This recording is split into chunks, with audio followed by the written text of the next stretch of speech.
Oke, Assalamualaikum warahmatullahi wabarakatuh. Selamat siang, teman-teman. Waalaikumsalam warahmatullahi wabarakatuh. Oke, selamat siang, teman-teman. Selamat datang kembali di mata kuliah perbandingan hukum tata negara. Pertemuan kelima ya, bukan pertemuan keempat, maaf. Ini tadi salah ngetik. Oke, sebelumnya mohon teman-teman diaktifkan dulu kameranya semua. Mohon diperlihatkan dulu. Ya, jangan off semua ya. Ya, oke, jangan ada yang off. Oke, lihat dulu. Oke.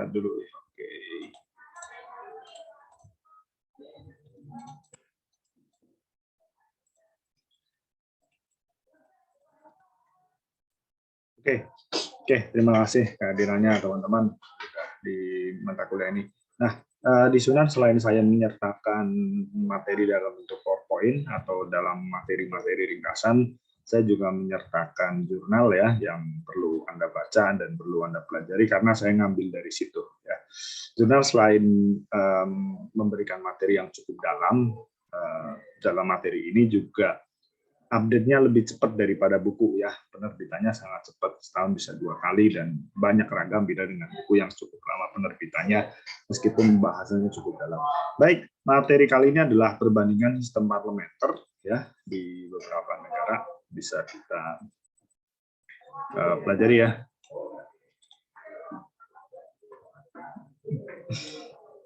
Oke, yang pertama yang perlu kita pahami adalah tentang pembagian kekuasaan ya atau pemisahan kekuasaan atau ada banyak istilah sebenarnya untuk mengungkapkan atau untuk menafsirkan bahwa ya, kekuasaan itu tidak dalam posisi yang sentral ya, bisa terpisah, bisa dibagi ya.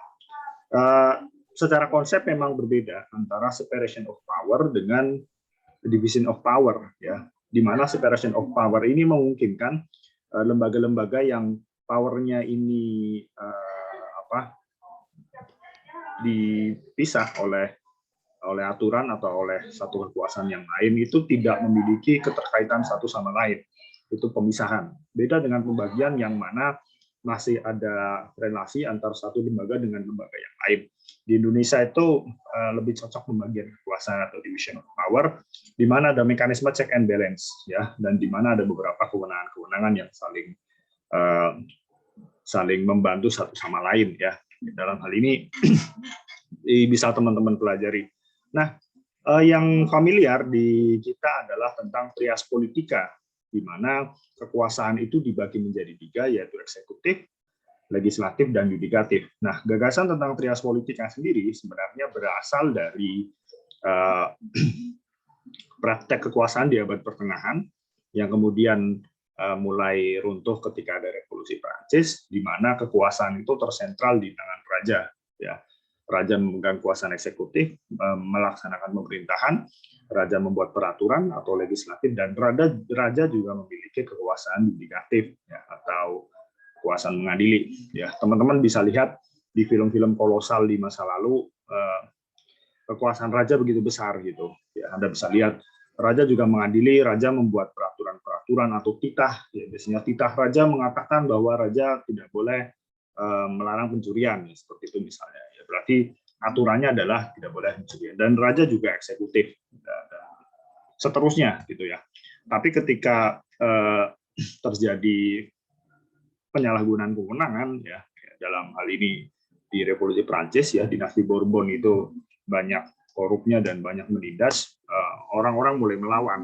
Orang-orang mulai berpikir bahwa tidak bisa kekuasaan atau kemudian negara itu dijalankan seperti ini, ya. Tapi negara harus dipisahkan. Ya. Negara tidak boleh kekuasaan itu tersentral di satu titik. Ya. Ya. Maka dari itu orang mulai berpikir adanya pemisahan kekuasaan. Kekuasaan dipisahkan terlebih dahulu. Gitu. Nah, tentang trias politika sendiri memang ada beberapa pendapat ya.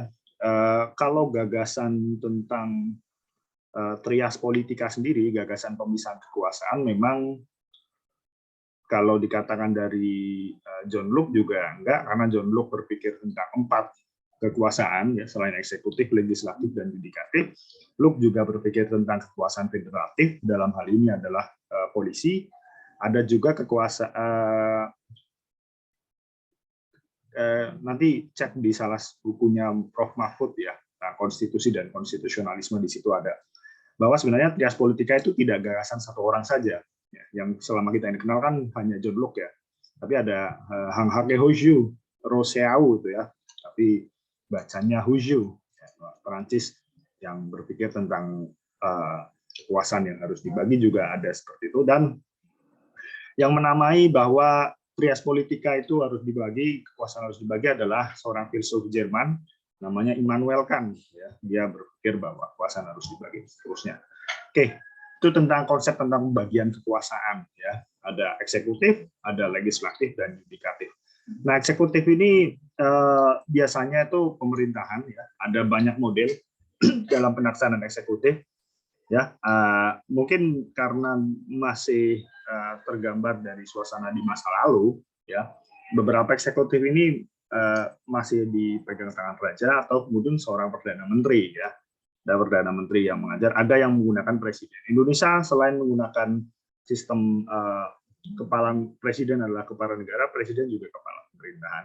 Ini beda misalnya dengan negara-negara lain yang memisahkan antara kepala negara dan kepala pemerintahan. Di Inggris misalnya, kepala negaranya adalah Ratu Elizabeth, tapi kepala pemerintahannya adalah seorang perdana menteri. Nah, dalam hal ini adalah Boris Johnson ya, dari Partai Konservatif ya. Itu yang membedakan ya. Di Indonesia enggak, kepala pemerintahan ya kepala negara jadi satu. Ya. Makanya ini sempat jadi persoalan ya, sempat jadi persoalan di Indonesia ketika ada pasal 1 tentang pasal makar di bab anslah di KUHP itu kan ada proses penghinaan kepada ratu. Proses penghinaan itu sebenarnya di KUHP penghinaannya itu kepada ratu bukan sebagai kepala pemerintahan, tapi kadang itu disalahartikan oleh penegak hukum bahwa penghinaan itu adalah terhadap presiden. Kalau di sana memang kepala negara itu cenderung suci ya, cenderung tidak boleh disentuh lah.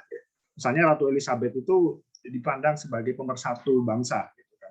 Makanya dia jarang dikritik gitu kan, dan karena memang dia nggak ada kerjaannya nggak ada referendum juga enggak kan si Ratu Elizabeth itu. Nah makanya itu ketika di Indonesia diterjemahkan menjadi satu hal yang problematik ya. Penghinaannya maksudnya adalah penghinaan kepada ratu atau raja, dalam hal ini adalah Ratu Raja Belanda ya. Tapi di sini diartikan sebagai penghinaan kepada presiden yang mana di Indonesia konsepnya presiden itu selain kepala negara adalah kepala pemerintahan. Ini menjadi salah satu problem penerjemahan KUHP ya. Beberapa pekan ke depan atau beberapa waktu ke depan ada terjemahan KUHP ya. Baru beberapa kritik atas terjemahan KUHP oleh ICJR, nanti coba ditunggu saja ya, ditunggu saja seperti apa catatan-catatan kritisnya. Karena kalau kita sendiri lihat KUHP sendiri kan yang disahkan itu dalam bahasa Belanda, bukan dalam bahasa Indonesia ya. Ada terjemahannya Susilo, ada terjemahannya banyak banget ya. Dan antar terjemahan itu berbeda-beda. Dan itu masih digunakan oleh penegak hukum. Oke. Untuk pembagian kekuasaan atau pemisahan kekuasaan ada pertanyaan dulu dari kawan-kawan.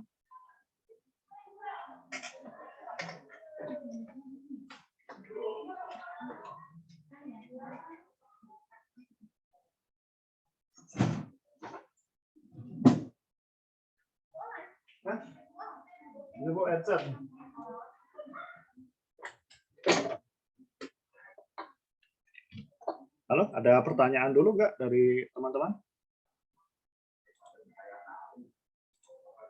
Oke, lanjut dulu ya. Baik, lanjut dulu. Silakan nanti kalau ada pertanyaan langsung bertanya saja ya. Oke, kemudian kekuasaan legislatif. Kekuasaan legislatif itu kita sebenarnya bahas parlemen ya, bukan kekuasaan legislatif. Tapi memang parlemen itu diidentikan dengan kekuasaan legislatif. Ya, dalam hal ini adalah merupakan salah satu kekuasaan yang terbagi atau terpisahkan. Parlemen ini seharusnya kekuasaan parlemen ya, parlementer bukan kekuasaan legislatif. Parlemen berasal dari bahasa Latin, parliamentum, atau bahasa Perancis ini masih sebenarnya sama sih karena akar katanya akar kata Romawi ya.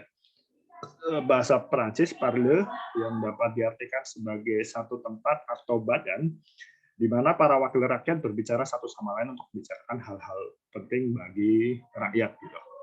Jadi memang Perancis ini menjadi salah satu eksperimen demokrasi selama beberapa abad belakangan, di mana beberapa istilah-istilah mereka atau tradisi-tradisi mereka mempengaruhi tradisi bernegara di berbagai dunia ya, berbagai macam dimanapun beberapa tradisi Perancis masih hidup. Misalnya dalam spektrum politik ya, teman-teman pasti pernah dengar yang namanya politik kiri ya, yang sering orang itu menggunakan sebagai tradisinya orang-orang sosialis atau orang-orang komunis juga sering diidentikan dengan gagasan kiri. Nah sebenarnya gagasan kiri pun itu sebenarnya berasal dari tradisi Perancis, di mana orang-orang Perancis yang suka mengkritik jalannya pemerintahan itu duduknya ada di sebelah kiri, dan dewan yang ada di sebelah kanan itu adalah mereka yang mendukung pemerintahan. Makanya dulu dan kebetulan orang-orang kiri yang duduk di sebelah kiri itu berasal dari orang-orang Jacobin tulisannya ya, Jacobin, dan orang-orang sosialis juga, Robert Owen dan seterusnya. Mereka diidentikan dengan itu. Makanya kalau kita sering dengar ada anak kiri gitu, anak kiri adalah maksudnya anak sosialis. Sebenarnya istilahnya bukan untuk itu ya, bukan anak sosialis. Karena waktu itu kebetulan saja orang sosialis itu duduk di kiri, jadi diidentikan dengan kiri, dan orang kanan diidentikan dengan kanan dan seterusnya. Itu hanya spektrum politik. Nah itu mereka tempat para wakil rakyat berbicara satu sama lain untuk bicarakan hal yang penting bagi rakyat. Dan kemudian parlemen pada dasarnya adalah bentuk kedaulatan rakyat secara tidak langsung. Ya, ini merupakan eksperimen juga bahwa ada kedaulatan rakyat secara tidak langsung. Ini mengartikan bahwa kalian sebagai rakyat itu tidak bisa langsung mengakses kepada kebijakan. Ya, oke, kalian adalah kekuasaan tertinggi. Kita di Undang-Undang Dasar kekuasaan kedaulatan ada di tangan rakyat ya. Tetapi pelaksananya kan kalian apakah terlibat? Kan tidak. Kalian kan hanya mewakilkan. Dalam hal ini kalian hanya mewakilkan kepada yang kalian pilih dalam pemilu ya, untuk diwakilkan dalam parlemen gitu kan. Jadi suara saya terdengar ya, Mas Mbak? Terdengar jelas nggak? Halo, suara saya terdengar. Oke, terdengar. Oke. Terdengar, Pak. Oke, lanjutin ya. Soalnya agak berisik ya.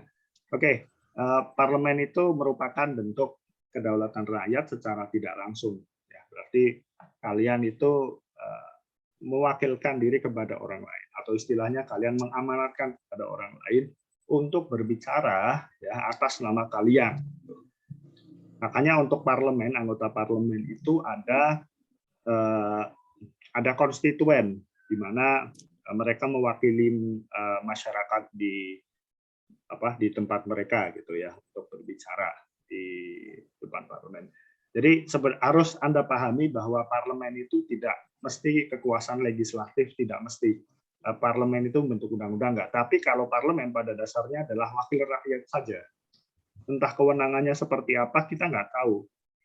Ya, jadi tidak mesti parlemen itu kekuasaannya adalah kekuasaan legislatif, nggak mesti. Kalau dalam praktek ya tidak mesti rakyat legislatif yang buat undang-undang. Misalnya di Undang-Undang Dasar kita yang lama, yang buat undang-undang itu siapa? Saya mau nanya, di Undang-Undang Dasar kita yang sebelum amandemen, Undang-Undang 1945, yang buat undang-undang siapa? Saya tanya.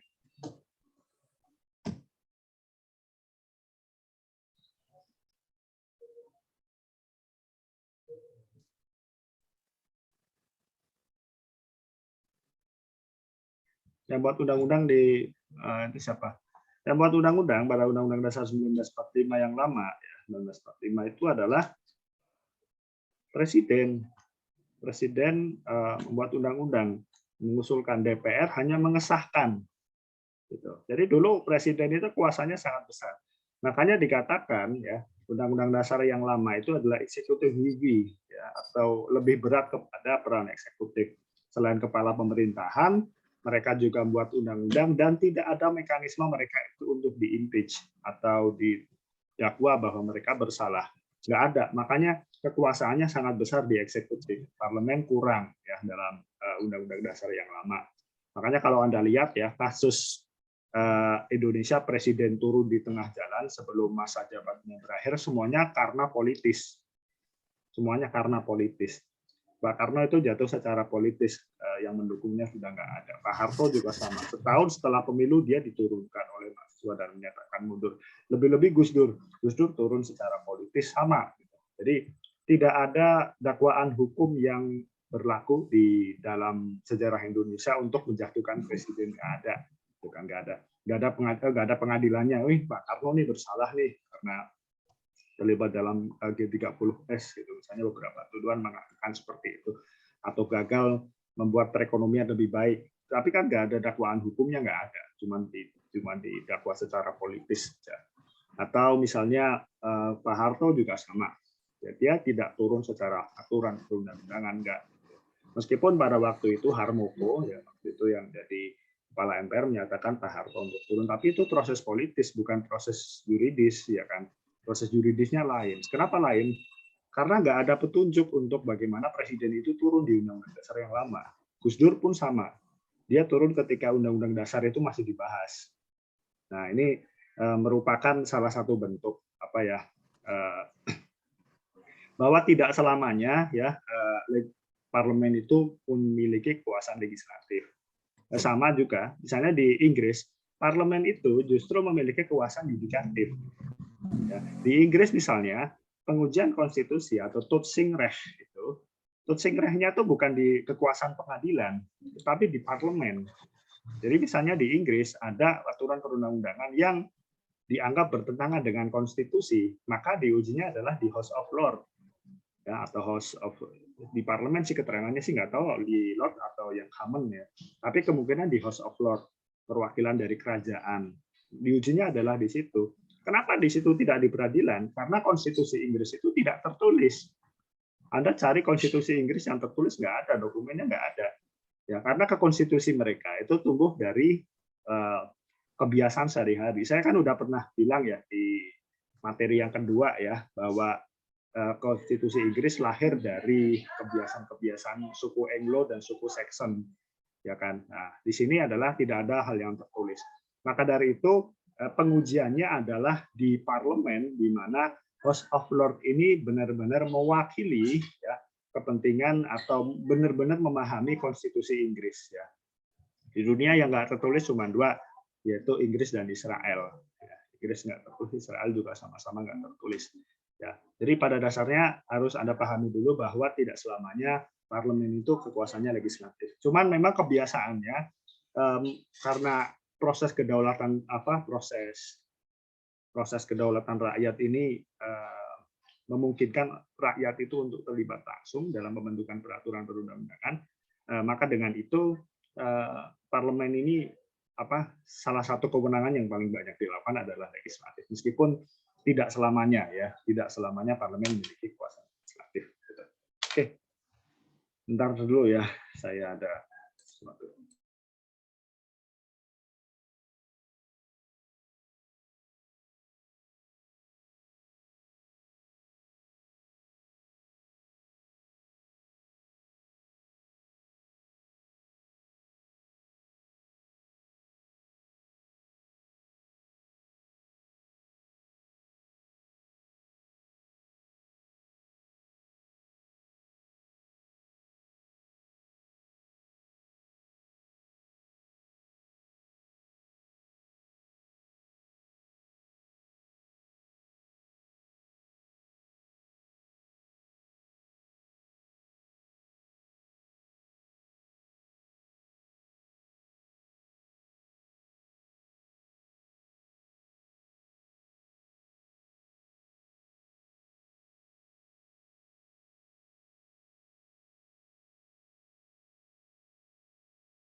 Oke,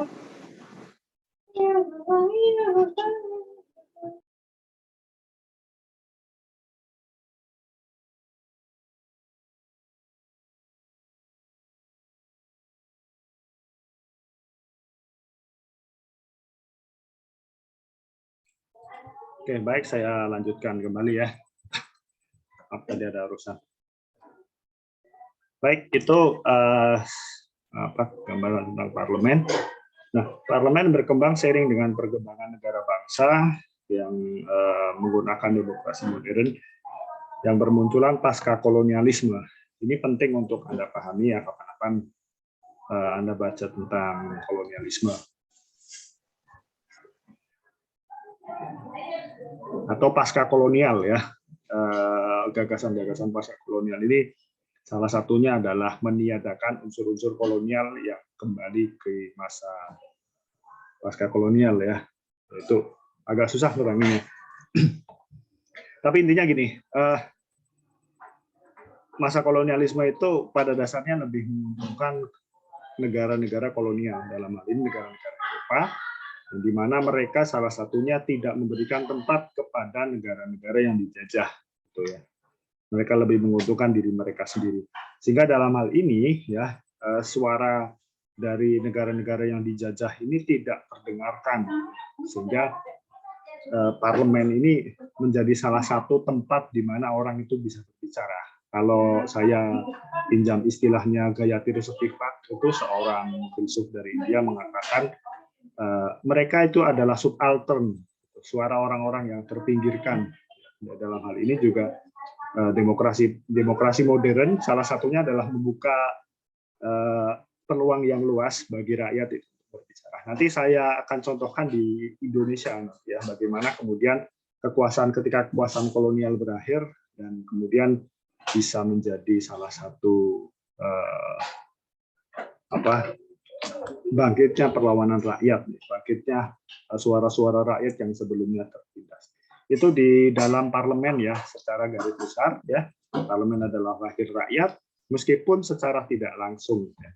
Ini menjadi salah satu tradisi yang demokrasi modern adalah salah satu demokrasi perwakilan. Karena dulu memang ada demokrasi dengan model one man one thing ya, mungkin satu orang satu gagasan. Itu dulu pernah dipraktekkan di negara kota di Yunani ya. Yunani terkenal sebagai negara kota ya, di mana semua orang itu bisa berbicara, semua orang bebas berbicara, dan kalau kita katakan semua orang itu adalah parlemen, anggota parlemen, karena mereka bisa berbicara. Nah, itu menjadi salah satu kritik bahwa demokrasi nggak bisa seperti itu, nggak bisa semua orang bicara, tapi diwakilkan. Itu salah satu pemikiran tentang parlementer. Meskipun nanti pemikiran tentang parlementer juga mengalami banyak variasi gitu ya. Oke, selanjutnya. Nah, ini ada beberapa fungsi parlemen ya, meskipun tadi saya katakan tidak mesti dalam fungsi legislasi, tapi salah satu unsurnya adalah fungsi legislasi, yaitu adalah fungsi keterlibatan mereka dalam pembuatan peraturan perundang-undangan ya. Nah, salah satu implikasi dari adanya pembagian kekuasaan adalah kekuasaan kemudian dibagi menjadi kekuasaan-kekuasaan yang lebih kecil. Istilahnya kekuasaan itu kita gambarkan sebagai kapal yang besar, maka kekuasaan-kekuasaan yang terpinggirkan itu adalah sekoci-sekoci kecil gitu ya, yang sebenarnya saling terkait satu sama lain. Nah, legislasi ini menjadi salah satu cirinya dan parlemen, dan ada hubungannya juga dengan negara hukum, bahwa negara hukum itu hukumnya diciptakan bukan hanya dari satu arah saja, tidak hanya dari satu penguasa saja, tapi melibatkan banyak orang. Ya, melibatkan banyak orang untuk terlibat. Dalam hal ini parlemen adalah menggunakan fungsi legislasinya. Ya. Itu yang pertama. Kemudian ada fungsi pengawasan. Nah, pengawasan dalam hal ini tentu saja adalah fungsi mengawasi jalannya eksekutif, jalannya pemerintahan. Itu merupakan salah satu objek yang diawasi. Kenapa mereka diawasi? Karena tadi trauma akan kekuasaan yang dijalankan oleh sewenang-wenang itu menyebabkan parlemen harus melakukan pengawasan juga. Ada juga fungsi perwakilan. Nah, fungsi perwakilan ini menjadi penting ya. Kalau fungsi legislasi dan pengawasan mungkin di tiap negara berbeda ya. Bisa sama lah legislasinya yang mereka terlibat. Nanti mungkin sedikit perbedaan di model unicameral dan bicameral. Nanti setelah ini saya terangkan. Nah, beda dalam perwakilan. Perwakilan ini secara garis besar ya ada dua konsep, yaitu sistem distrik dan sistem proporsional. Dan nanti proporsional ada terbuka dan tertutup. Oke, saya mulai dulu dari fungsi perwakilan, bahwa ini selain legislasi dan pengawasan juga mewakili banyak orang. Tadi yang saya katakan demokrasi tidak langsung atau demokrasi perwakilan, yaitu suara kita itu diwakilkan lewat orang. Nah, bagaimana cara mewakilinya? Itu ada dua cara besar sebenarnya. Ada sistem distrik dan sistem proporsional. Sistem distrik itu ya, jadi negara ini dibagi menjadi banyak bagian.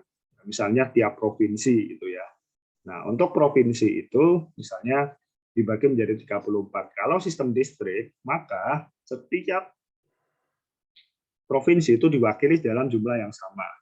Misalnya itu kita menggunakan satu provinsi satu orang, maka parlemen totalnya jumlahnya adalah 34 orang karena mewakili satu provinsi. Ya, itu sistem distrik.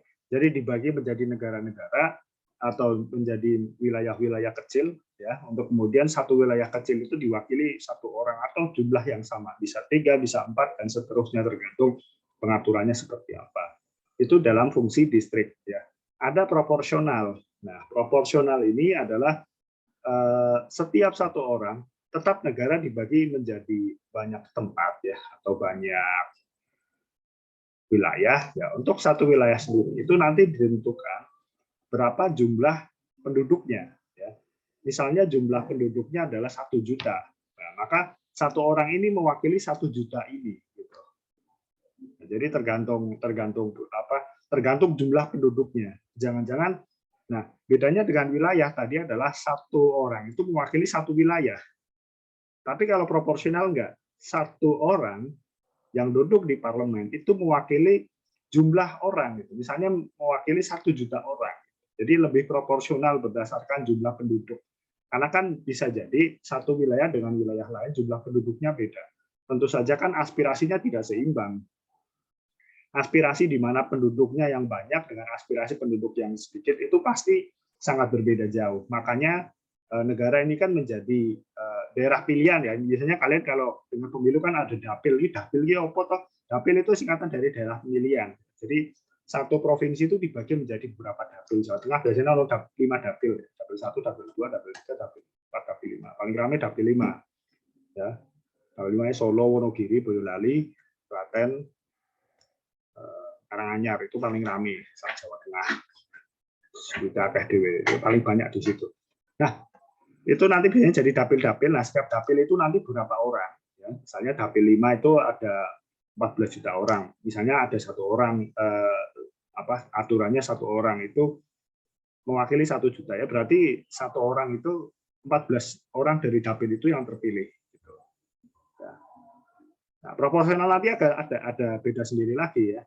Ada proporsional terbuka dan ada proporsional tertutup. Nah, proporsional tertutup itu ya, jadi pemilihan umum itu hanya milih partai saja. Nanti partai yang akan menentukan ya siapa yang akan jadi wakil mereka di Senayan ya, atau wakil mereka di parlemen gitu kan. Misalnya nih Kudus Pati itu dapil berapa? Ada yang tahu? Dapil 4 apa dapil 3? Ada tahu nggak?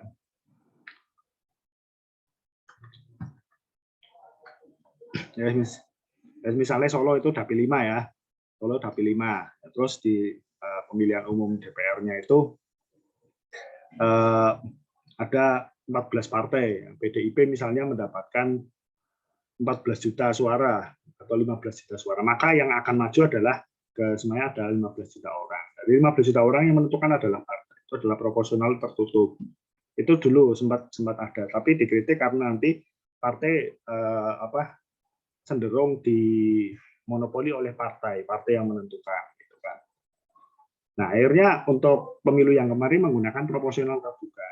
ya, di mana calegnya ada fotone, ono jenenge, kalian bisa bebas milih. Ya, nggak harus. Dulu kan proporsional tertutup itu kan berdasarkan nomor urut ya. Misalnya ada 5 nomor urut, biasanya kalau partainya cuma dapat 1 kursi ya, sing menang nomor siji gitu kan. Nah, itu aturannya dulu berdasarkan nomor. Sekarang kan nggak menggunakan proporsional terbuka. Proporsional terbuka ya ada namanya semua. Jadi misalnya saya nyalek di dapil 5 lewat partai A gitu. Saya misalnya nomor urut 10 tapi suara saya paling banyak, ya saya yang maju gitu. Begitupun juga dengan misalnya Mas Soko ini, Mas Andi Putra ini misalnya nyalon yang dapil Jawa Barat, dapil 4 Jawa Barat misalnya. Ya, terus suaranya paling banyak untuk partai tersebut, misalnya nomornya paling buncit. Ya itu bisa yang paling maju. Beda dengan dulu yang proporsional tertutup, di mana orang itu diwakilkan berdasarkan nomor urut partai. Misalnya nomor urutmu telu, posisi ngomong loro, ya wis kamu nggak dapat awal. Nah itu perwakilan beda-beda. Nah Indonesia sendiri menggunakan 2 model, yaitu menggunakan distrik dan proporsional. Distrik itu untuk pemilihan DPD, Dewan Perwakilan Daerah atau senator, itu masing-masing provinsi berjumlah 4. Ya. Total provinsi di Indonesia Biro itu 33 ya, 33 ya. Jadi totalnya 132 ya, 132 orang yang maju sebagai Dewan Perwakilan Daerah. Itu menggunakan sistem distrik. Jawa Barat misalnya yang maju adalah 10 orang menyalonkan diri sebagai DPD, yang terpilih cuma 4. Jawa Tengah terpilih cuma 4. Jawa Timur 4. Semua provinsi sama karena menggunakan sistem distrik perwakilan yang sama. Nah, beda dengan DPR ya. Dewan Perwakilan Rakyat menggunakan proporsional terbuka. Ya, menggunakan sistem proporsional, tapi kita nggak tahu nanti Undang-Undang Pemilu mau menggunakan proporsional terbuka tertutup atau sistem distrik, masih nggak tahu ya. Tapi itu menggunakan sistem proporsional jadi beda untuk 2 parlemen. Ya. Nanti di akhir kita akan diskusi sebenarnya Indonesia itu 3 kamar atau 2 kamar. Ya, 2 kamar apa meneh kuwi Pak? Oh, rasa sing angel-angel ya gitu ya. Pokoknya kamar ini ngerti lah. Chambers istilahnya. Nah itu ada pertanyaan dulu nggak untuk parlemen sebelum saya lanjutkan di yang lain, materi yang lain.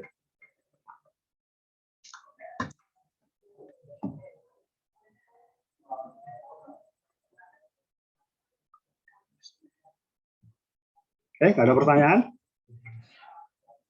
Oke, ini ya. Oke, parlemen itu ada?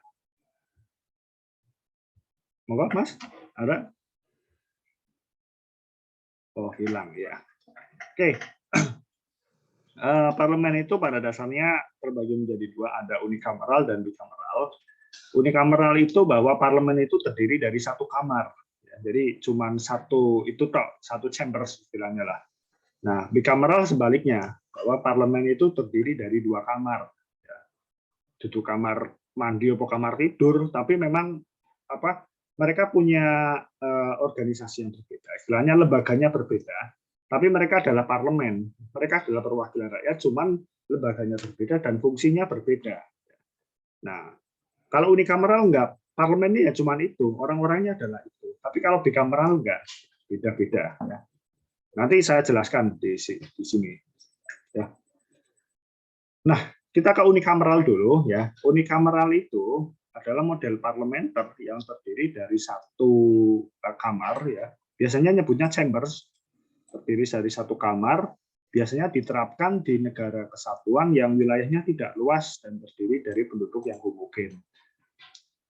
Biasanya ini diterapkan di negara-negara kesatuan ya. Negara kesatuan itu negara yang mana kekuasaannya itu tersentral di pusat. Beda dengan negara federal, ya kekuasaannya itu terbagi menjadi negara-negara bagian. Jadi kudune wis rampung nang HTN, ya, kuliah pengantar HTN, nggak usah tak terangkan. Oke, jadi unikameral itu di mana negaranya adalah negara kesatuan dan wilayahnya itu homogen, jadi penduduknya itu sama. Jadi memungkinkan orang itu untuk duduk di parlemen, ya, yang mewakili kepentingannya pun tetap sama juga. Ya. Dan mereka ini, ya, biasanya wilayah penduduknya itu ya nggak luas-luas amat. Wilayah penduduknya itu sempit.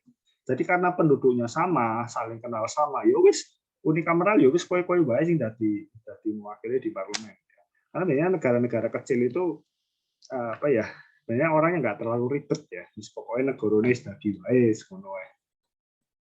Nah, itu sistem kameral, unikameral ya. Jadi mereka negara kesatuan ya, dan wilayahnya itu terdiri dari penduduk yang homogen. Nah, ada beberapa keuntungan dengan modelnya sistem unikameral. Yang pertama tentunya adalah kemungkinan untuk meloloskan undang-undang. Ya, ini karena ya tadi kita sebutkan bahwa parlemen itu memiliki fungsi untuk legislasi, memiliki fungsi legislatif. Ya. Dalam hal ini salah satunya adalah membentuk peraturan perundang-undangan. Nah, dengan unikameral itu memungkinkan lebih cepat karena tidak ada kamar lain. Misalnya ada 2 kamar, ya. Kamar pertamanya DPD dan kamar keduanya DPR misalnya. Dan undang-undang itu misalnya harus disahkan oleh 2 lembaga itu. Gitu. Nah, itu kan tentunya akan lebih lama pembahasannya kalau dibahas oleh 2 lembaga. Maka dengan 1 lembaga tentu saja lebih cepat daripada 2. Ya. Kemudian yang kedua adalah tanggung jawabnya lebih besar. Keuntungannya ya, tanggung jawabnya tentu saja lebih besar dalam hal ini karena tidak terbagi menjadi 2 kamar. Ya. Kita bisa melihat di Indonesia aja lah. Ya. Karena mereka perwakilan misalnya DPR itu kan lebih mewakili kepentingan partai politik daripada konstituen. Ya kan? Karena konstituen itu sudah ada DPD dalam hal ini mewakili kepentingan konstituennya, meskipun dalam hal-hal tertentu nanti kita bahas juga. Tetapi DPR ini dari perwakilan rakyat kita tidak terlalu besar tanggung jawabnya, kan? Ini beda dengan unikameral yang mana mereka benar-benar mewakili konstituen mereka, benar-benar ngopeni. Karena satu-satunya cara kita bersuara adalah lewat orang ini. Gitu. Beda dengan yang bikameral ya, bisa lewat orang lain. Dan lebih sedikit anggota yang terpilih ya sehingga lebih mudah bagi masyarakat memantau mereka ya karena memang jumlahnya sedikit dan tidak banyak yang terpantau ya maka bisa mudah diawasi karena unikameral ini kan hanya 1 kamar ya lembaganya kuwi wonge kuwi wae gampang diawasi cara kerjanya gitu. Nah, ini nanti beda dengan bikameral yang ada proses check and balance antara DPR dan DPD, MPR dan seterusnya ada banyak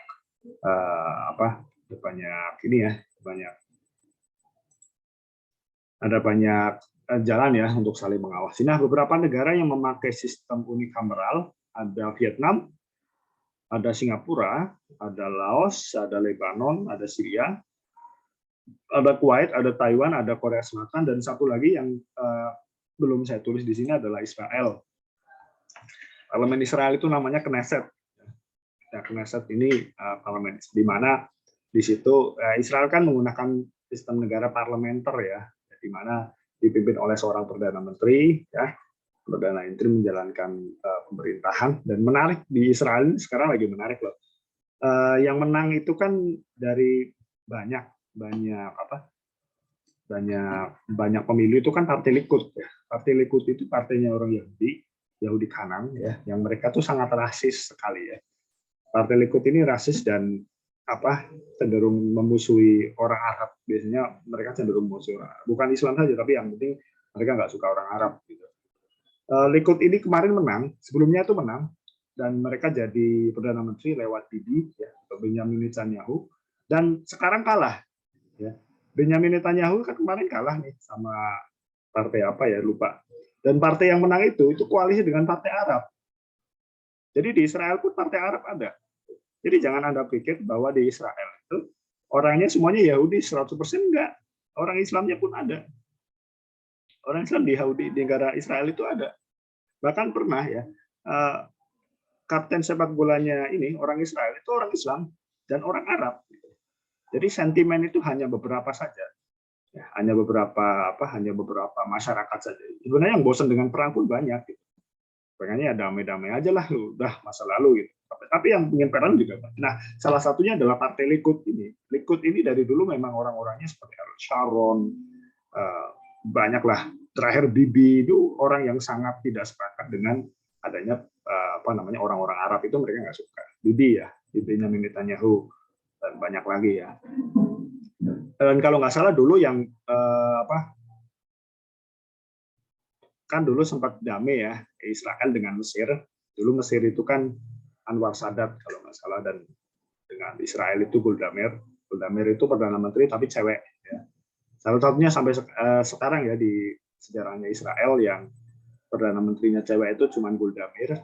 Golda Meir itu dulu kalau nggak salah Golda Meir ya sempat setelah perang Arab ya Israel dikeroyok Mesir, Suriah, Irak ya dan mereka menang kemudian damai dan Anwar Sadat ditembak karena gara-gara berdamai dengan Israel. Itu salah satu parlemen di Israel dan ini ya semoga saja yang terbaik gitu ya untuk Palestina dan dunia Arab tentunya.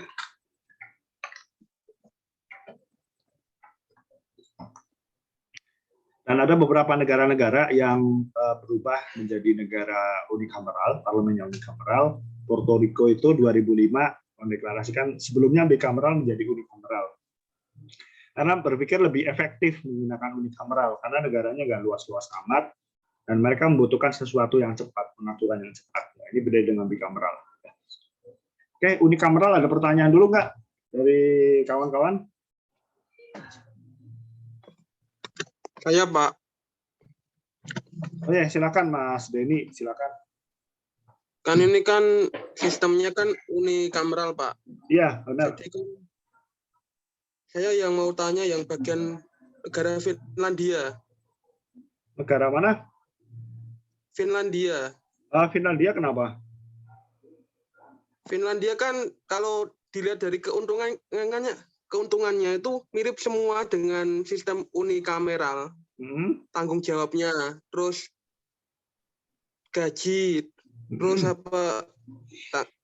itu pro dengan rakyat dan lain-lain. Maka tidak salah Finlandia itu disebut negara paling berbahagia, Pak. Itu. Iya.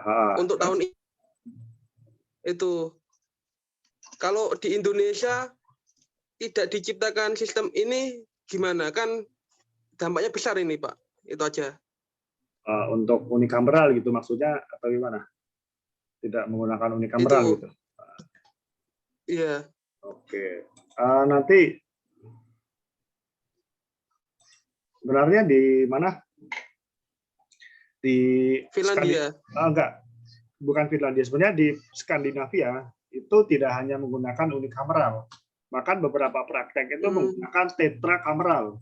Ya, jadi tidak hanya unikameral, tidak hanya bikameral ya dua kamar atau 3 kamar trikameral, tapi tetrakameral, tapi 4 kamar sekaligus di Skandinavia itu cukup banyak. Ya. Sebenarnya gini sih, kalau untuk negara-negara Skandinavia memang dari dulu terkenal mereka itu sangat disiplin, sangat mengutamakan pelayanan publik, dan salah satu negara dengan salah satu di mana gagasan tentang kesejahteraan atau gagasan sosialis itu lahir itu dari negara-negara Eropa Utara. Bahkan Anda kalau mau lihat gagasan tentang koperasi itu diciptakan Hatta setelah dia berkunjung ke Denmark. Ya. Koperasi itu sebenarnya diterapkan di sana. Jadi orang-orang urunan bareng-bareng ngopeni satu usaha untuk kemudian dikembangkan bersama-sama. Itu sebenarnya berasal dari sana. Dari dulu negara-negara Eropa Utara itu hidupnya seperti itu. Hidupnya sangat dekat dengan keadaan sosial. Di satu sisi kita harus melihat keadaan geografisnya. Di sana itu yang jelas untuk kawasan tempat tinggal yang layak itu nggak banyak. Karena di mana-mana itu kalau nggak es ya salju atau tempat yang sangat dingin. Mau nggak mau mereka harus merapat, ya kan? Mau nggak mau mereka harus saling merapat, hidupnya harus saling berdekatan. Selain untuk menghindari cuaca yang dingin, juga untuk memudahkan mereka dalam kehidupan sehari-hari. Nek kowe tinggal di gunung, suhunya di mana di bawah 0 derajat Celcius, kan luwih penak duwe tangga to. Timbang kamu sendiri, ya kan? Kita kan nggak pernah ada di kondisi di bawah 5 derajat. Pernah nggak kalian menghadapi itu? Belum pernah toh. Ngilunya sampai tulang lah. Di sana itu kondisi suhunya bisa di bawah itu, winternya itu bisa sangat kering. Sehingga mereka sangat lebih suka hidup secara bersama-sama. Dan itu dulu ditemukan Hatta untuk kemudian dikembangkan di Indonesia. Nah, kenapa Indonesia tidak menggunakan unikameral padahal mereka negara kesatuan? Nah, inilah uniknya di Indonesia bahwa unikameral itu yaitu pada dasarnya lebih cocok untuk negara kesatuan. Tapi Indonesia meskipun negara kesatuan wilayahnya itu luas dan penduduknya itu tidak homogen, penduduknya itu sangat banyak. Misalnya menggunakan model-model unikameral, dulu pernah diterapkan. unikameral itu agak susah. Siapa yang benar-benar wakil rakyat yang benar-benar representatif dari banyak orang. Ini agak susah menentukan parameternya. Ya, ini agak susah ya. Karena wilayah sangat luas sekali dari Aceh sampai Papua. Belum lagi bangsa-bangsanya, gitu kan. Sekarang misalnya gini, ada golongan petani. Oke, ada partai yang mewakili petani, gitu kan. Itu kan ada partai yang mewakili nelayan. Oke, apakah semua orang petani, semua orang Indonesia itu petani? Ya, semua orang Indonesia ada yang petani, ada yang pedagang.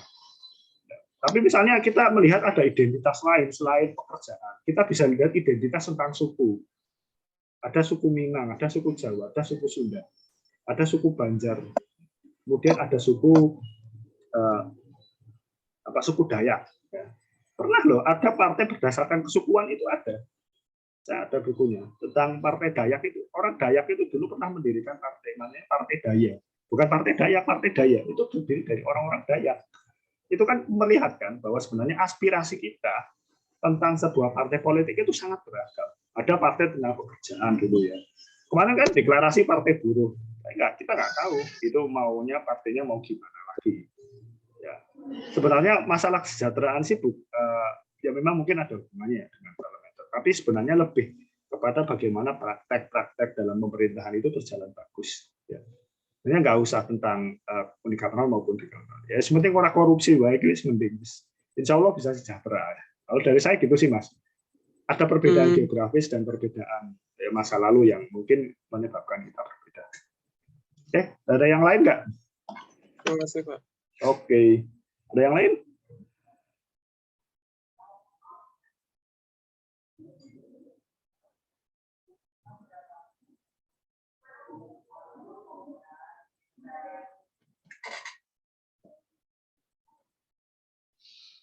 Oke, ada yang lain nggak? Oke, kita lanjutkan dulu ya.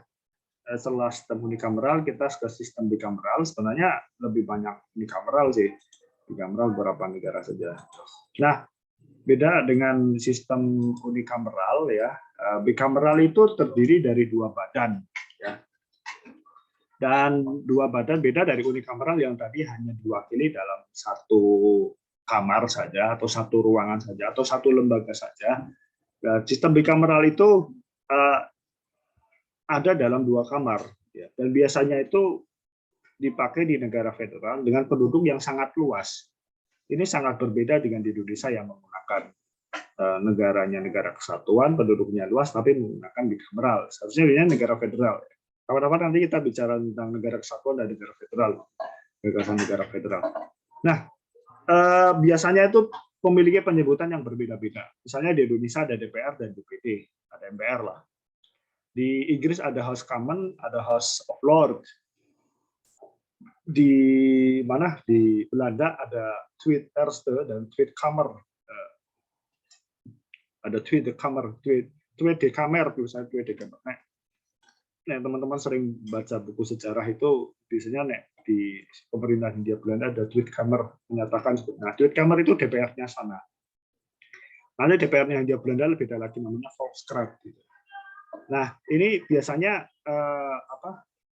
beda-beda ya. Misalnya nanti kamar satu ini tugasnya apa, kamar kedua tugasnya apa. Nah, sebenarnya poin intinya itu udah di sini, di penduduk yang sangat luas.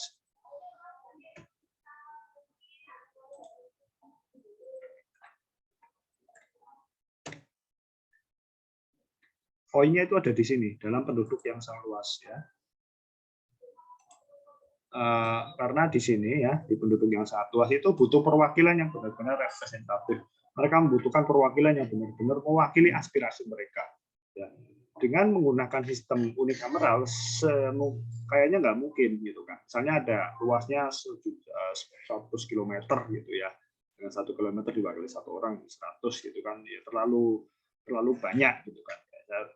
Sehingga dengan penduduk yang luas ini memungkinkan banyak aspirasi yang terkumpul gitu sehingga mereka bisa bicara. Tetapi biasanya diterapkan di negara federal. Negara federal itu kan negara-negara yang ada bagian-bagian negara-negara tersendiri dan kewenangan. Jadi kalau negara federal itu kewenangannya itu ada di pemerintah daerah, sisanya diberikan ke pusat. Gitu.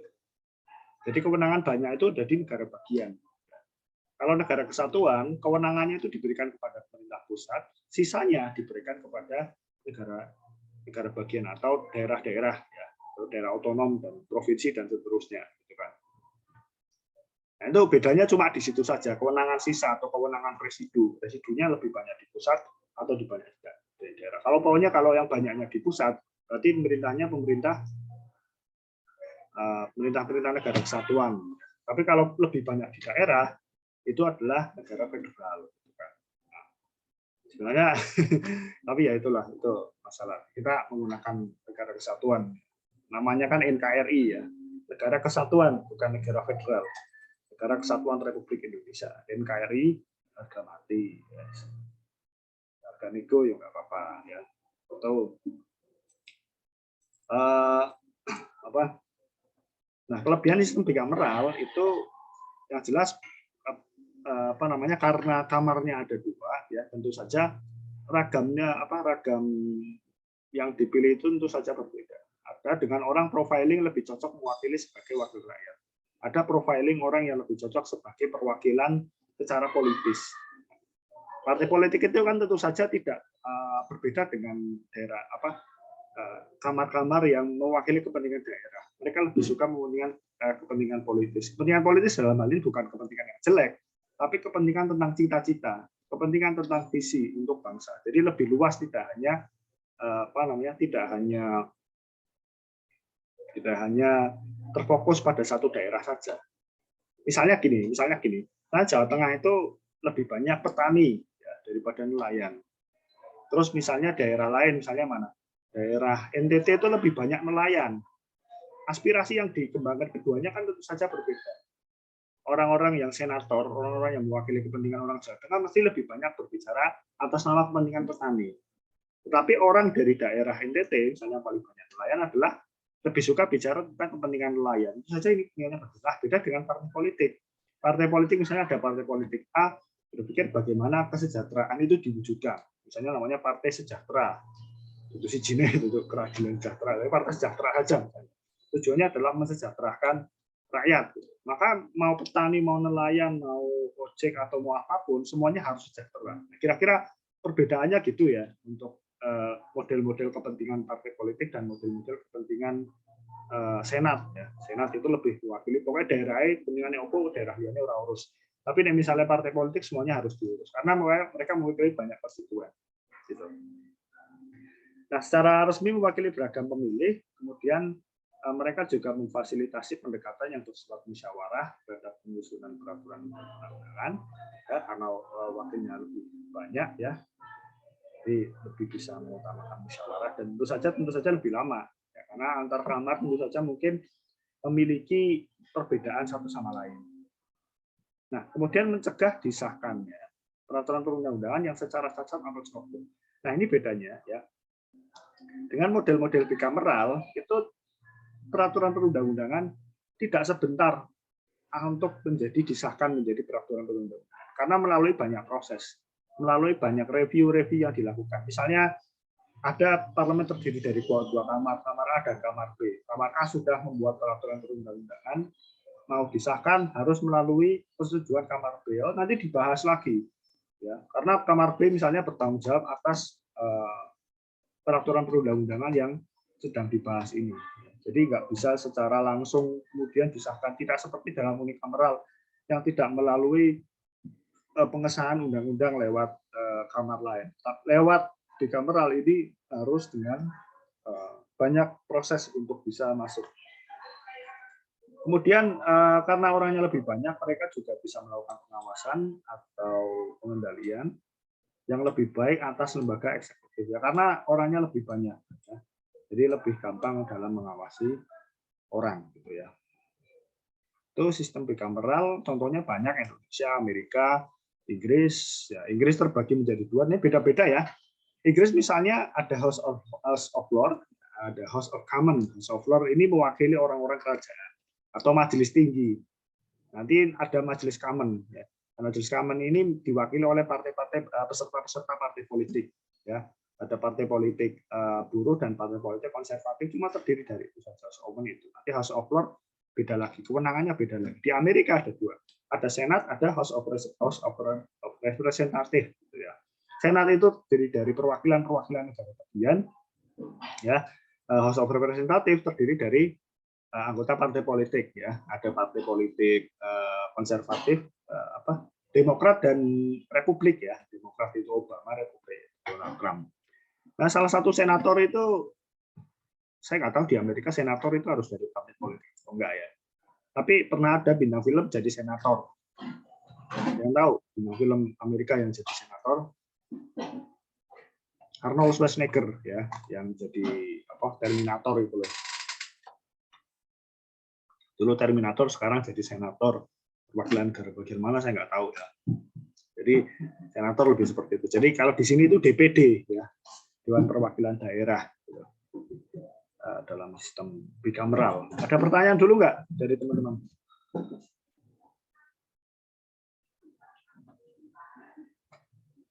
Enggak, ada pertanyaan?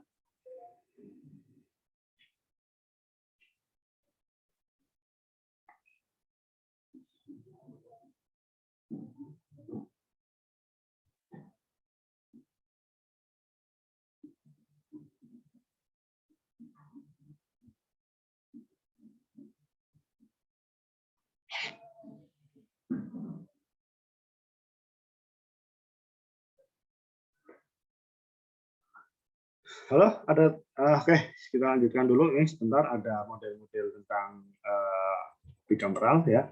Ada strong. Jadi ini dari Aaron Lichbart, ya, seorang ahli tata negara. Dia meneliti banyak model-model parlementer di beberapa negara.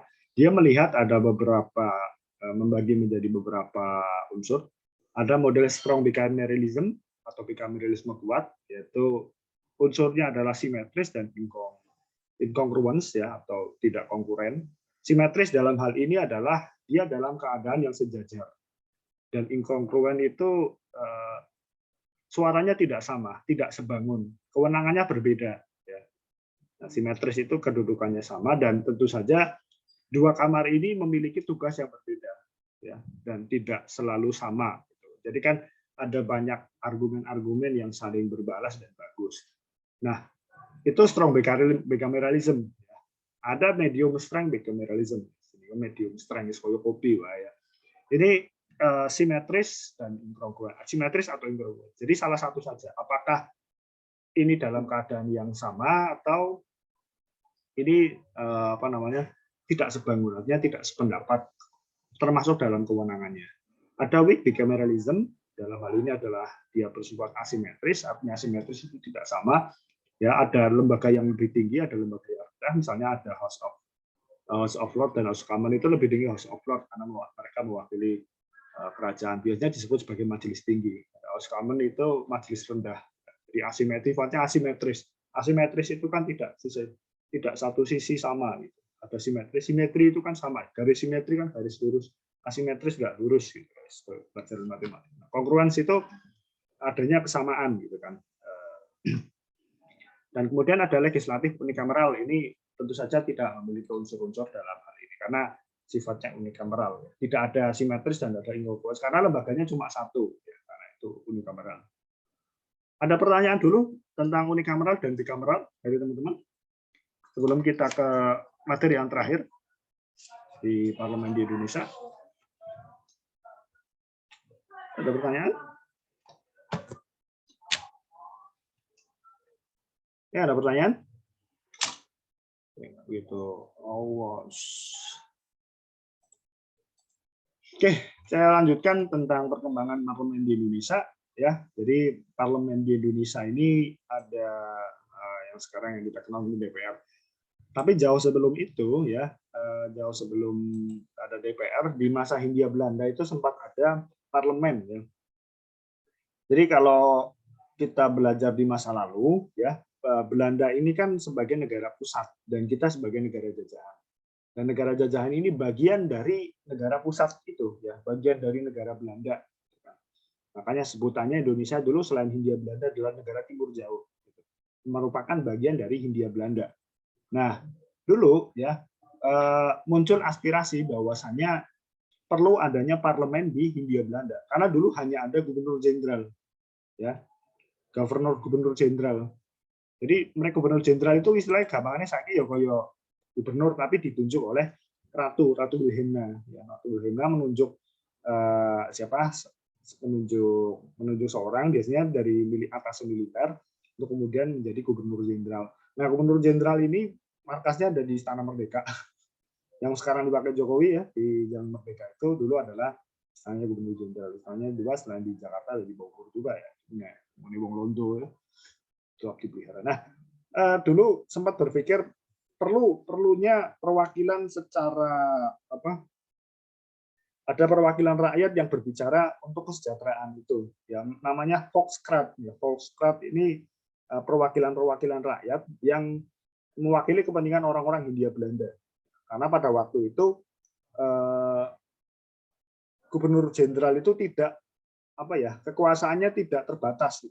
Jadi mereka istilahnya gini, dari Belanda jauh gitu kan, ya, nggak kayak sekarang kan pemerintahan gampang luas. Misalnya kita tahu ada satu pemerintahan yang jatuh, itu kan lebih cepat kabarnya karena ada media massa. Dulu kan nggak ada media massa, ya kan? Pada waktu itu internet belum ada sehingga jarak komunikasi itu jauh.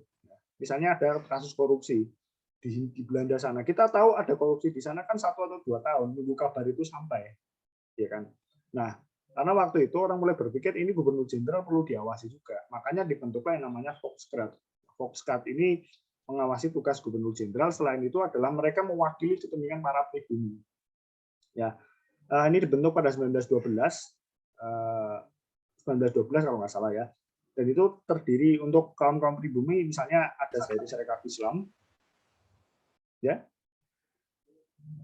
Oke, mereka misalnya ada Partai Serikat Islam dulu diwakili 3 orang, ya, seorang Aminoto, Agus Salim, dan Kusno Cokro Adi Suryo. Mereka mewakili parlemen di Volkskraat, ya, dan ya banyak dinamika lah. Dan sempat juga waktu itu di Volkskraat sempat ada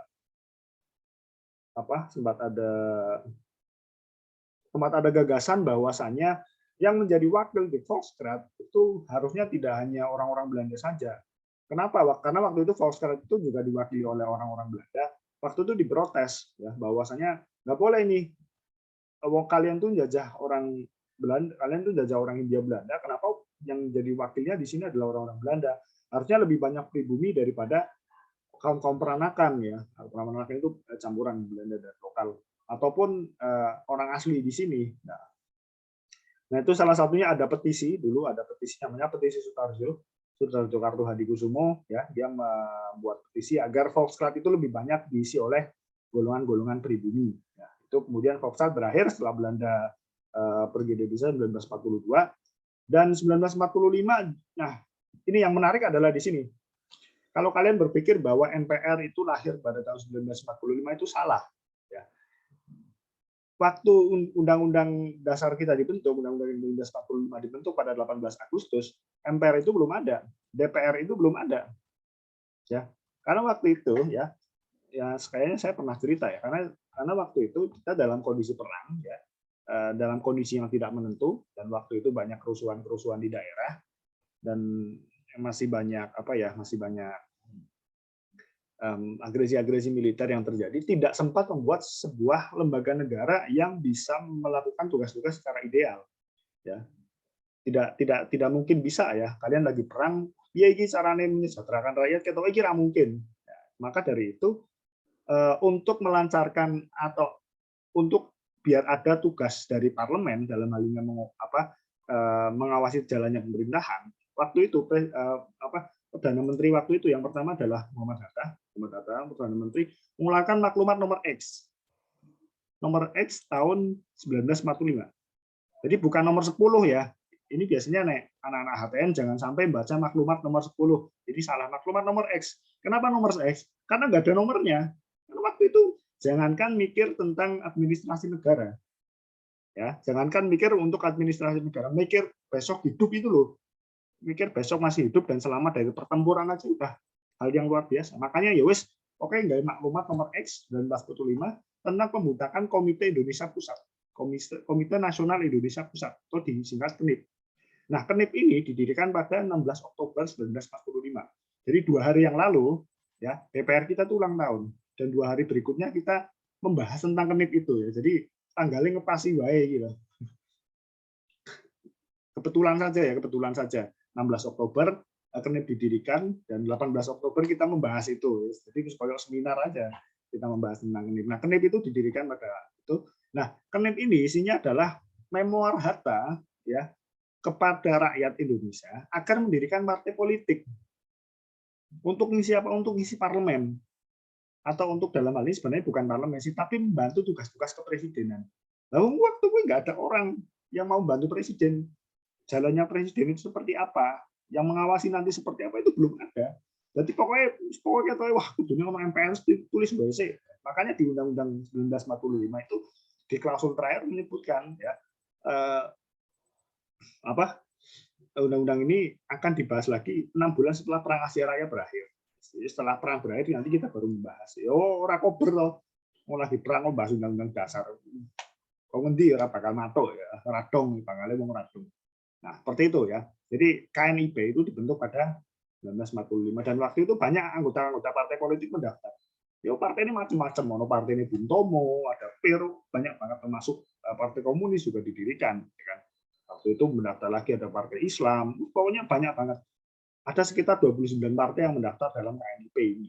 Nah, terus kemudian tercerai-berai, nggak sempat membuat pemilu. Ya.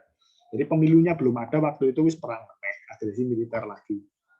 Dari agresi militer, jangankan kita mengadakan pemilu, menyelamatkan para pemimpin itu agar tidak diculik Belanda itu merupakan satu hal yang sangat mengagumkan ya. Ya caranya pemimpin diculik, diculik kan dari pemimpin Indonesia, ya, dipimpin Londone, kita. Karena dari dulu orang-orang presiden kita Pak Karno, Pak Bung Hatta itu lari dari satu tempat ke tempat lain, biar mereka itu nggak kecandak sama tentara Belanda. Tentara Belanda, Bung Karno kecekel, terus nggak punya siapa-siapa. Nah. Itu KNIP ya, awal pertama kali terbentuk pada 1945. Kemudian pada masa RIS ya atau Republik Indonesia Serikat, pasca konferensi meja buntar di Belanda baru mengakui Indonesia. Ya, makanya pengakuan dari Belanda ke Indonesia itu baru 1949 pasca konferensi meja buntar. Itu pun beberapa wilayah tertentu. Hanya negara Indonesia dibagi menjadi negara bagian ya, ada negara Jawa, negara Madura, dan negara Sumatera kalau nggak salah 3 negara saja, negara-negara lain tidak diakui sebagai negara Belanda. Jadi Indonesia sebagai serikatnya negara Belanda dan itu menggunakan sistem bikameral, ya, yaitu DPR dan Senat, ya, menggunakan model DPR dan Senat yang dalam hal ini adalah Senat mewakili negara bagian dan DPR mewakili partai politik. Yang waktu itu juga belum ada partai politik yang menang secara pemilu, belum ada. Tahun 50-an tahun 49 nggak ada. Makanya DPR-nya ditunjuk. Namanya DPRS, Dewan Perwakilan Rakyat Indonesia Republik Serikat atau Indonesia Serikat atau DPRIS ya, namanya DPRIS. Ya. Anggota DPR-nya ditunjuk waktu itu karena nggak ada partai politik, belum ada pemilu waktu itu. Nah, pemilu pertama kali di Indonesia sebenarnya bukan tahun 1955, tapi 1951. Itu pilihan pertama kali di Jogja. Diadakan setelah Indonesia menggunakan Undang-Undang Dasar sementara. Ya, jadi ketika RIS Indonesia Serikat kemudian bubar karena mosi Negara Nasir 3 Oktober 1950, Pak Nasir bilang kita jangan pakai negara bagian. Kalau negara bagian nanti pasti akan banyak yang lepas. Dan Nasir waktu itu seorang politisi dari Masyumi berpikir Indonesia yang pakai negara bagian, ya, ada banyak negara-negara yang lepas karena waktu itu dari kurun waktu 45 sampai 50 itu banyak negara-negara provinsi-provinsi yang tidak menyatakan Indonesia merdeka.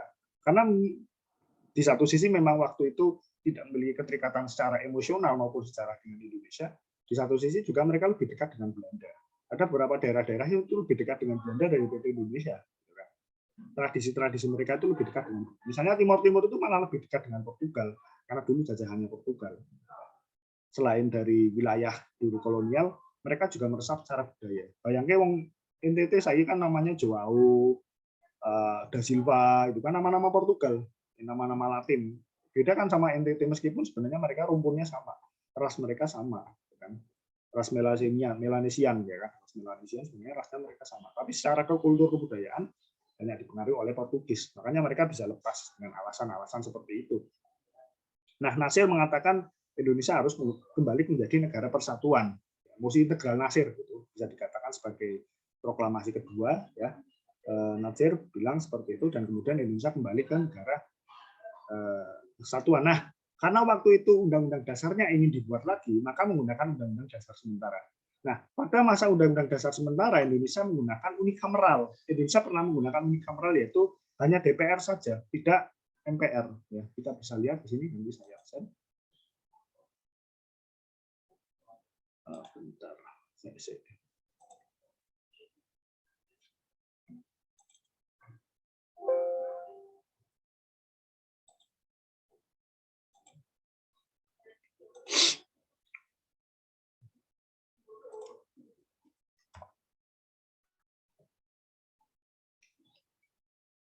Bentar, saya share dulu ya.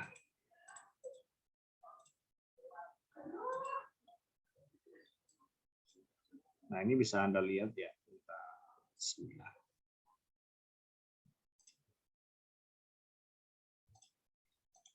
Nah, ini Undang-Undang Dasar sementara ya.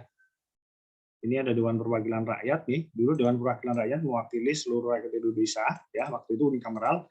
Dewan Perwakilan Rakyat mewakili seluruh rakyat Indonesia dan terdiri dari jumlah anggota yang besarnya tetapkan berdasarkan atau perhitungan sekitar 300 jiwa penduduk warga Indonesia tetapkan mempunyai seorang wakil. Jadi dulu menggunakan sistem proporsional ya. Setiap 300.000 orang mewakili diwakili oleh satu orang. Ya, tidak berdasarkan sistem distrik. Nah, yang menarik itu adalah ada yang namanya golongan perwakilan. Ya.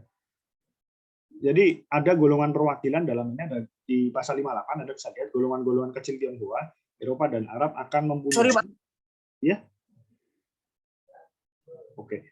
Golongan-golongan kecil Tionghoa, Eropa, Arab akan mempunyai wakil dalam Dewan Perwakilan Rakyat dengan berturut-turut sekurangnya 9, 6 dan 3 anggota.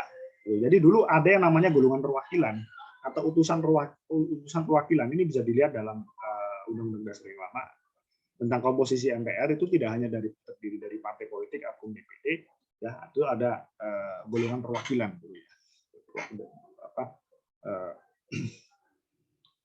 perwakilan profesi dan seterusnya. Ini dulu ya, kemudian negara bagian, terus kembali lagi menjadi Undang-Undang Dasar 1945 karena dekret Presiden Soekarno 5 Juli 1959 ya. Waktu itu Soekarno membuat konstituante. Nah, konstituante ini sebenarnya dulu adalah dewan atau orang yang akan membahas konstitusi ya. Jadi orang yang mau membuat konstitusi baru.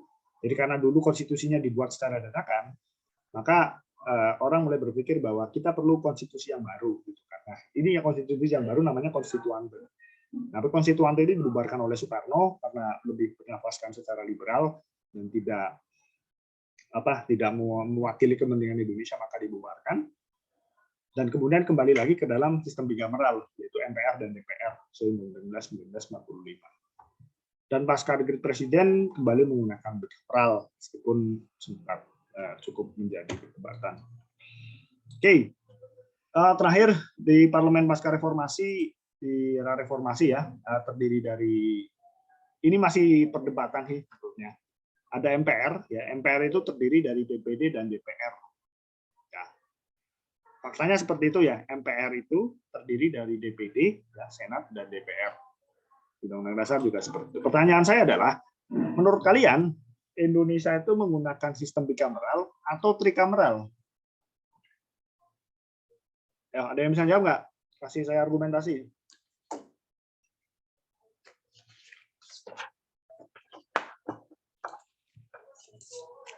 Ya, Indonesia menggunakan bicameral atau trikameral?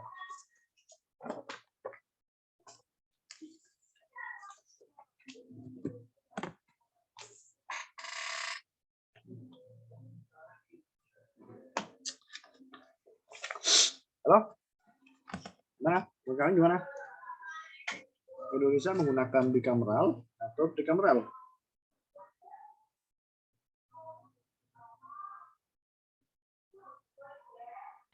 Bicameral, Pak. Kenapa bicameral, Faiz atau Syifa?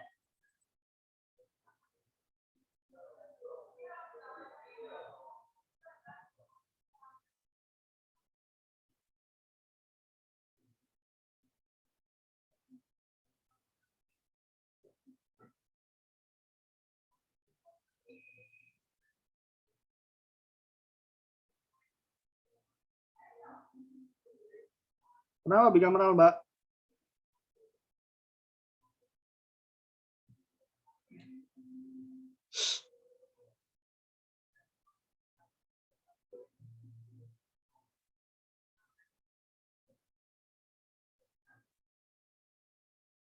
Kenapa, Mbak? Mbak Faisatus?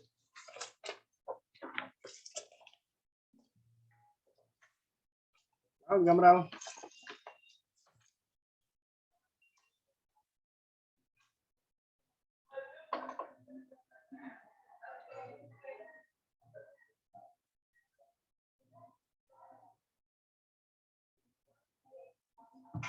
Halo?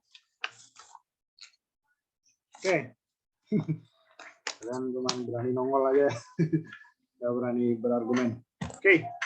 Sebenarnya ada dua perdebatan sih, harus perdebatan. Ada yang mengatakan bikameral, ada yang mengatakan trikameral. Di satu sisi bikameral mengatakan bahwa Parlemen Indonesia itu terdiri dari DPR dan DPD. Sedangkan MPR bukan kamar sendiri. Dia merupakan semacam joint session. Gabungan antara DPR dan DPD, kemudian menjadi semacam kongres. Kongres itu kan pada dasarnya bukan parlemen. Tapi ada yang mengatakan juga trikameral juga. Kenapa trikameral? Karena meskipun MPR itu terdiri dari DPD dan DPR, tetapi kewenangannya berbeda dengan DPR dan DPD. Jadi ada perdebatan itu, ya silakan kalian milih yang mana. Oke, terakhir ada pertanyaan nggak? Saya nggak ada. Oke, saya absen. Kalau nggak jawab ya udah ya. Saya absen ya. Kalau nggak. Iya, Pak. Pak. Iya, Pak. Oke. Rizky Maulana. Oke, nggak ada. Hasna Hoirinisa. Hasna? Hadir, Pak. Oke. Wulandari Dewi.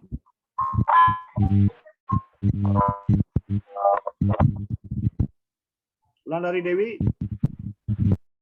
Oke, saya skip. Hadir, Pak. Oke. Monik Janita.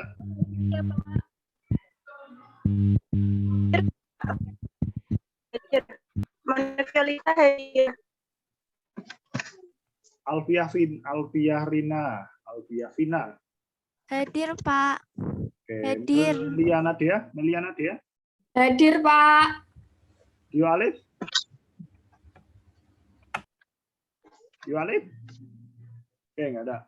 Oviva? Hadir, Pak. Oke. Aditya Rizky Wardani. Hadir, Pak. Teddy Nur. Hadir, Pak. Dina Praptaning Tiastuti. Dina? Oh, belum. Putri Ardita Pramesa. Hadir, Pak. Oke. Hadir. Iqbal Lukman. Hadir, Pak. Oke, Muhammad Firdaus Maula. Oke, Monika Tiara. Hadir, Pak. Dimas Faris Syafiq. Hadir, Pak. Linda Betty. Hadir, Pak. Oke, Nanik Coli Fatul. Hadir, Pak. Muhammad Yusuf Arif. Hadir, Pak. Oke, Sebastian Sultan. Sebastian nggak ada. Nur Prasojo. Hadir, Pak. Hadir. Nah, masih magang, Mas. Masih, Pak. Oke, Faisatus. Hadir, Pak. Tantowi. Hadir, Pak. Oke, Muhammad Bagus Tiaji. Hadir, Pak. Oke, Lukman Gunawan.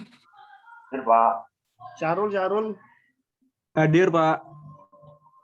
Muhammad Hoirudin. Hadir, Pak. Hadir. Oke, Gilang Atmaja.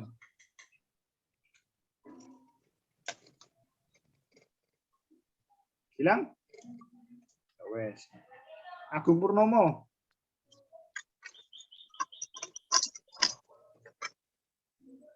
Rohman. Hadir, Pak. Muhammad Fakhrul Rozi. Hadir, Pak. Rizky Maulana Septiadi. Hadir, Pak. Dwi Setio. Hadir, Pak. Anggi Buana. Anggi Buana. Taufik Aulia. Hadir, Pak. Fajar Syahbudin. Fajar Syahbudin. Oke, Akbar Arfian. Akbar Arfian. Enggak ada. Anggreni Inayatur. Hadir, Pak. Oke, Agus Ulinuha. Gus nggak ada. Maria Ulfa. Gus Ulinuha hadir, Pak. Maria hadir. Gus Ulinuha hadir, Pak. Ya bos. Ya bos. Diva Aprilia. Diva, di wonge. Ono. Dia Dina. Hadir, Pak. Dia Dina hadir. Dia Dina hadir. Anik. Hadir, Pak. Anik hadir. Ya, Anik hadir. Vanessa. Hadir, Pak.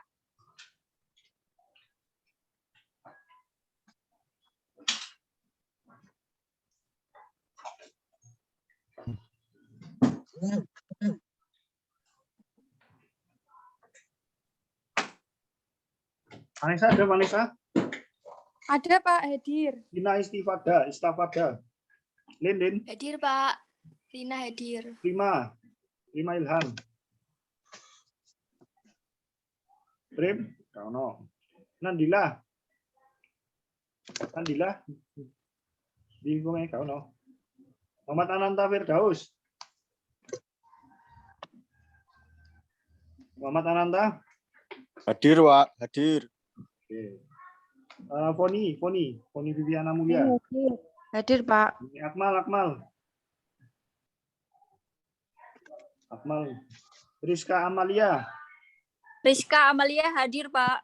Steve Gurban. Steve belum. Penis Naini. Hadir, Pak. Fiona Ardila. Hadir, Pak. Ajib. Hadir, Pak. Andika Putra.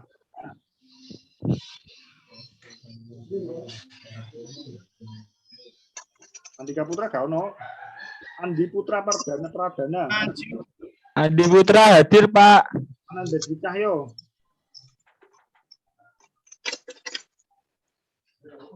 Cahyo. Gak ono. Heri Kurniawan. Iya wong gak ono.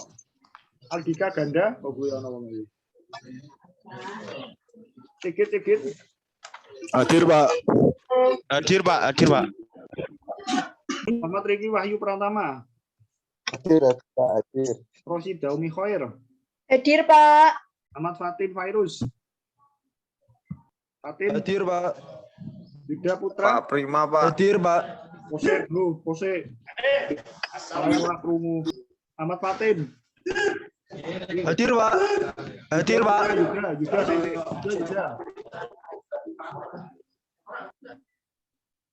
Yang sampean mikir pantai ini, Mas. Yuda Putra. Gak ono. Sulistiono.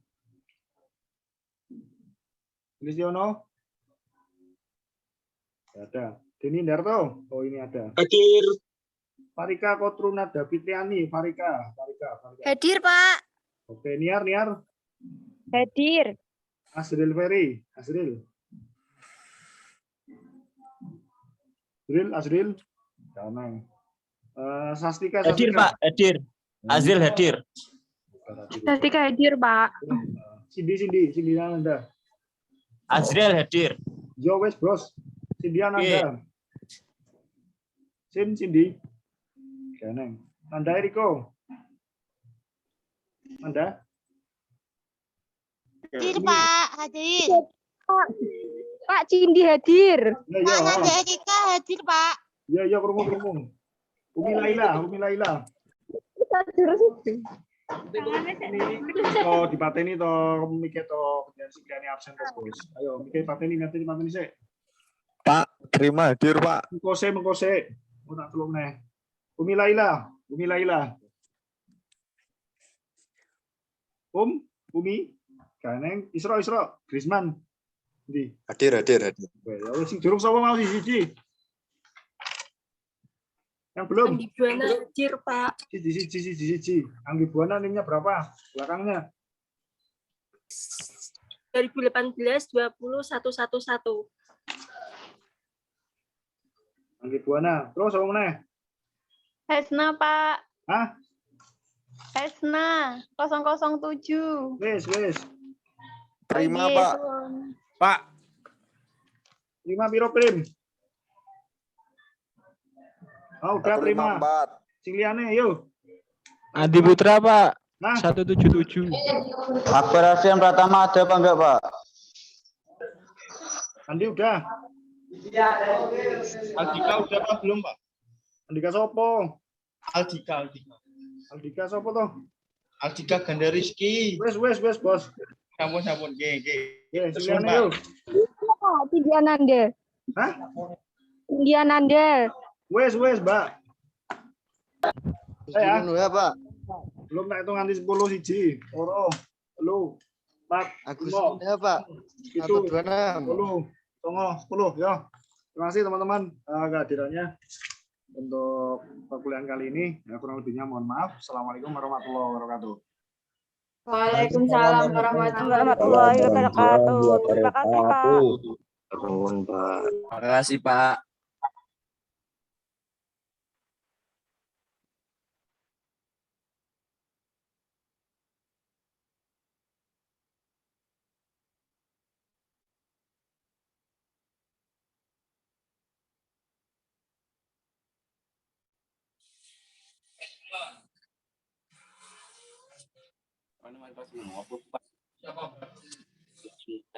Saya ketahui tak kuat. Ih, cuman kuliah.